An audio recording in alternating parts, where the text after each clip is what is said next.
Meine Arbeit als Restauratorin beginnt immer damit, dass ich das Werk untersuche, dass ich versuche, so viel rauszukriegen, wie ich nur kann, damit ich verstehe, aus was bist du und warum hast du bestimmte Schadensbilder, kann ich nachvollziehen, warum die entstanden sind. Also eine ganz große Bestandsaufnahme, eine Untersuchung ist sehr, sehr wichtig.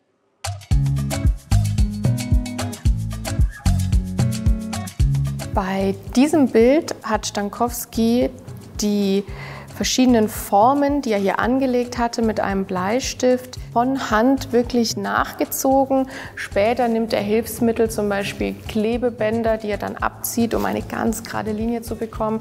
Das ist hier nicht der Fall. Hier sehen wir wirklich schön, dass er händisch hier mit dem Pinsel entlang gefahren ist an den Rändern von den Formen. Und was wir auch nachverfolgen können, ist die Reihenfolge der Aufträge.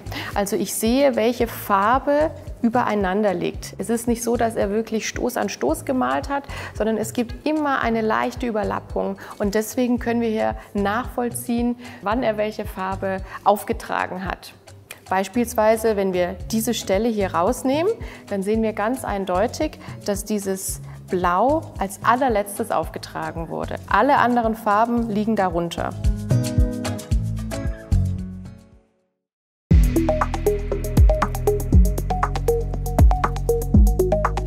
(2022) kam eine großzügige Schenkung von der Stankowski-Stiftung in Stuttgart an das Kunstmuseum Stuttgart.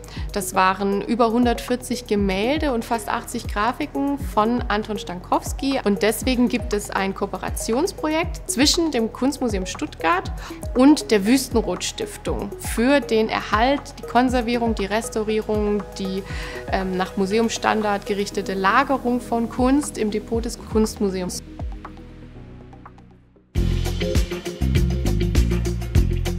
Also das ist jetzt auf jeden Fall mal ein Werk, an dem ordentlich gearbeitet werden muss, um das präsentabel und ausstellungsfähig zu machen.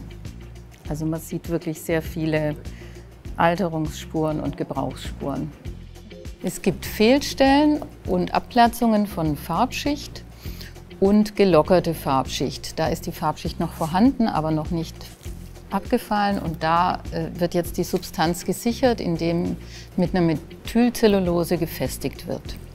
Und diese Methylcellulose, die fließt ganz fein unter die Farbschollen, dann wird es mit einem Color Shaper angedrückt und danach wird es beschwert mit einem Gewicht, und dazwischen kommt eine Silikonfolie, damit es nicht anklebt.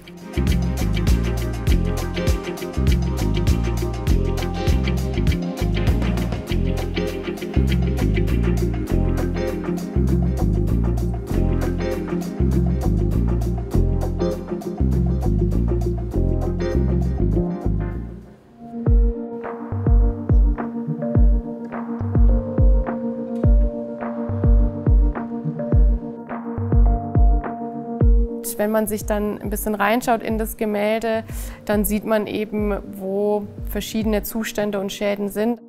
Ich versuche jetzt, das Phänomen von einem Aufrieb zu reduzieren, das heißt, dass von dem Rahmen mit Verschmutzungen, mit Druck, mit Zeit wirklich ein Fremdmaterial auf die Bildoberfläche gekommen ist. Das kann ich schon mal versuchen zu reduzieren durch meine Oberflächenreinigung.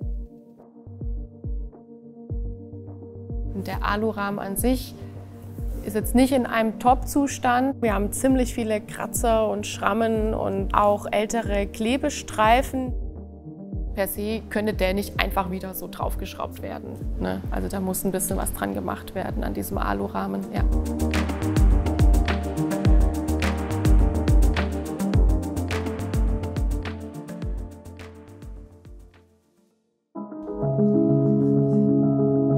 Original ist es Ölfarbe und da ist ein glänzender Überzug drauf, und ich verwende bei diesem Bild eben leicht glänzende Aquarellfarben, einfach um diesen selben Oberflächenglanz herzustellen. Bei der Retusche muss man auf jeden Fall sehr zurückhaltend sein, weil man möchte ja so wenig wie möglich original abdecken. Und in dem Fall waren es eigentlich nur oberflächliche Bereibungen, wo auf den Leinwandhöhen Farbe punktuell fehlt. Wir verwenden Auf jeden Fall reversible Materialien und bei so einem Bild verwende ich Aquarellfarben, weil ich mit Wasser auf jeden Fall auf die Oberfläche gehen kann, ohne irgendwas anzulösen oder zu beschädigen.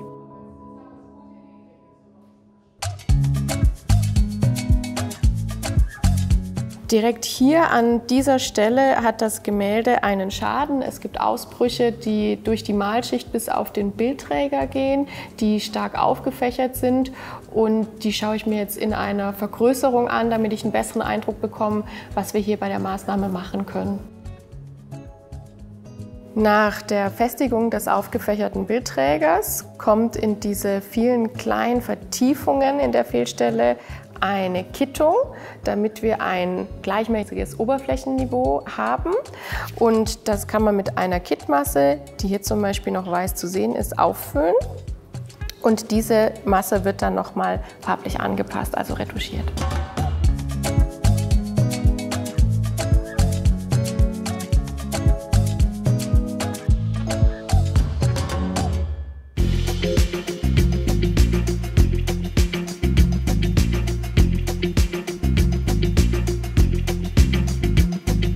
Craquelé an sich sind Risse oder Sprünge im Bild und ein Frühschwund-Craquelé sind eben aufgerissene Farbschichten, wo der Untergrund sichtbar wird und wo die Farbe sich nicht fest mit dem Untergrund verbunden hat, sondern abgerutscht ist.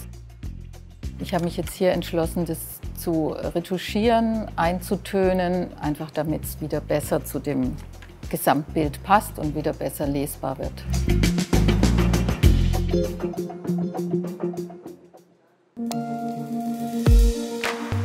Diese Reibung vom Zierrahmen hat hier die obere Malschicht abgetragen, weswegen wir hier eine weiße Stelle in Blau haben. Und damit das wieder optisch erlebbar ist für den Besucher und den Betrachter, mache ich hier eine reversible Retusche mit Gouachefarben.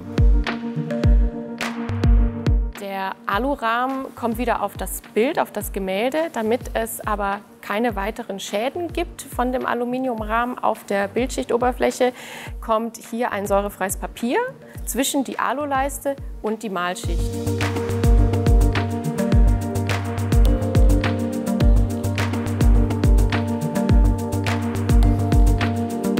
Der Abschluss einer Restaurierung ist immer ein schönes Gefühl. Man hat dem Objekt, hier in dem Fall dem Gemälde, was Gutes getan. Man weiß, dass man es nach dem jetzigen Museumsstandard sicher in die Erhaltung geben kann und oder in die Ausstellungsräume. Das ist immer ein schönes Gefühl.